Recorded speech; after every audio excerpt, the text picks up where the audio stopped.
Alrighty everyone, welcome back. It is now June 12th of 2023, and given that we are a couple of weeks out from the official release of Indy 5, The Dial of Destiny, something that's very controversial among the fandom, we also have people out there like Jon Favreau and Dave Filoni really trying and attempting to course correct the franchise with the release of the Ahsoka Tano series on August 23rd.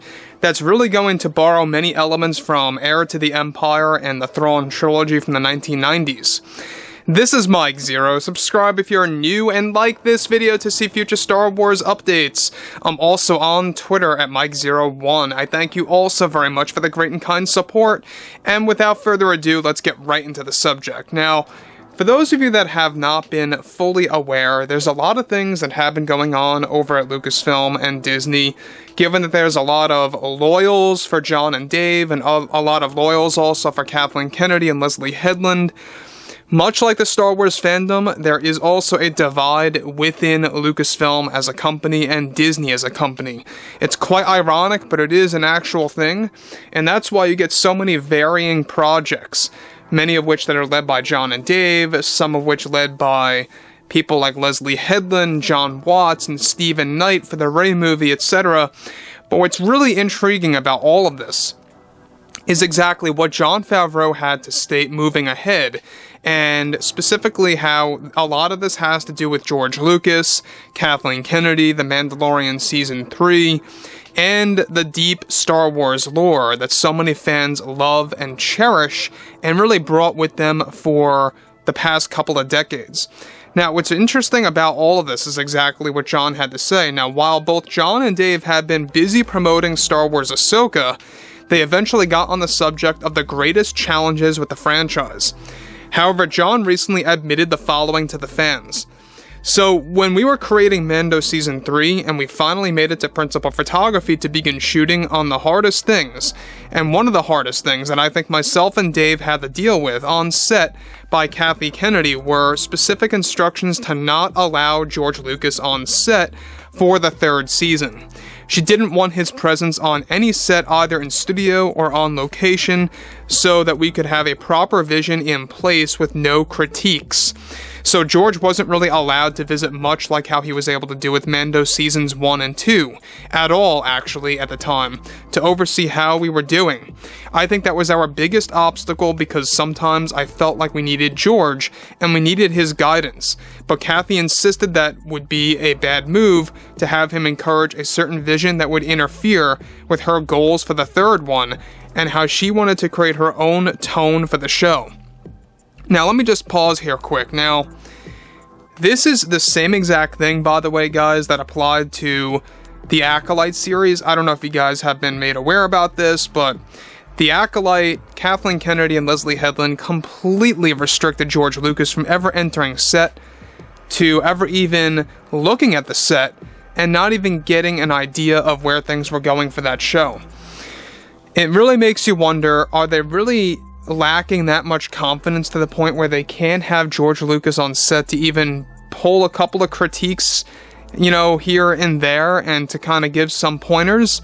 Are they that, ego-driven to the point where they don't even want to hear George Lucas give a critique here and there? It seems so. I don't know about you guys, but the same exact thing applied here from Mando Season 3, where basically Jon and Dave were not allowed to have George on set, period, at all, at any point in time, and I think that is exactly why you feel George Lucas's philosophy is completely just vanished and vanquished in many different areas. So, we know that Jon and Dave are really trying to course correct Star Wars. They really want to do something great with Star Wars Ahsoka that's going to basically turn things around. And look, I've said this many times before, I really do believe that Ahsoka as a show is going to be something of its own, something that will stand on its own because two reasons. Filoni wrote the whole thing, and number two, Kathleen Kennedy had zero, and I mean zero, creative influence on the Ahsoka series. So, it's the first Star Wars project where Kathleen Kennedy did not interfere. Just let that sink in for a moment there. The first one since 2015. So, moving on to the next thing here that I think is even all the more important about this whole story by Jon Favreau and this new truth about Mando Season 3, he goes on to elaborate. We tried to convince her to bring George on set when we needed him best with some of our struggles on the directors handling some of the episodes that felt like they were moving away from Star Wars really was all about. I felt like we had missed the philosophy and the spirit on some kind of level for this one. I did speak to George recently and he didn't really approve of the third season and its direction after watching and analyzing it recently after it was released. And I think that was due to how we ran into so many creative struggles and had too many people calling and making certain decisions on this one. Going into Mando Season 4, we are very confident for how much of a drastic change that we are pulling that will fill the fans' needs by 2025.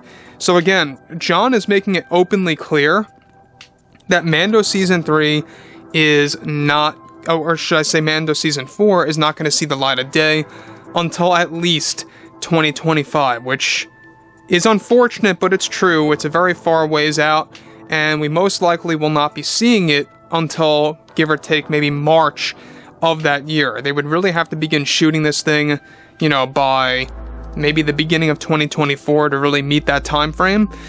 So what's really the kicker out of all of this, the real shocker, in my opinion, is the fact that much like the Acolyte, Kathleen Kennedy really had a low confidence in way of thinking for Mando Season 3. She did not want George on set at all. And basically this alludes to the fact that Kathleen Kennedy really does have an issue with George Lucas. This is why he did not attend the world premiere of Episode 9. This is why he did not attend the Cannes Film Festival premiere for Indy 5, The Dial of Destiny, mind you. And it is openly clear, like I've said many times, that George Lucas wants nothing to do with Kathleen Kennedy. He has a constant struggle with her, a constant grudge with her, because she's backstabbed him more times than you can even count. Alright? It's the truth, but it's sad where we stand today about how Kennedy and Leslie Headland are so ego-driven to the point where they just don't want somebody like George Lucas on set. Even Leslie Headland, and we've talked about this before, she said before in the past that people that only want George are basically misogynists. If they think he's the only person that really holds the value to Star Wars, that's what she calls them. And it's true. So overall, guys, that's what she believes in, and it's false. But when you look at stuff like this, where she excludes George from ever entering a Mando Season 3 set, it really is heartbreaking that you're not allowing the creator of Star Wars himself to even at least get a look at the set or even walk on set, interact with many of the characters while filming specifically. And that just goes to show you that there's a lot of problems arising out of where Star Wars really is right now and how Jon and Dave are carrying all the weight to fix it all from the ground up. So guys, I would love to hear what each and every one of you have to say about this below in the comments. Anything ranging from Kathleen Kennedy to George Lucas to Jon Favreau. And if you guys did enjoy the content for today, make sure to drop a thumbs up on this video to support the channel, and I will catch you guys next time.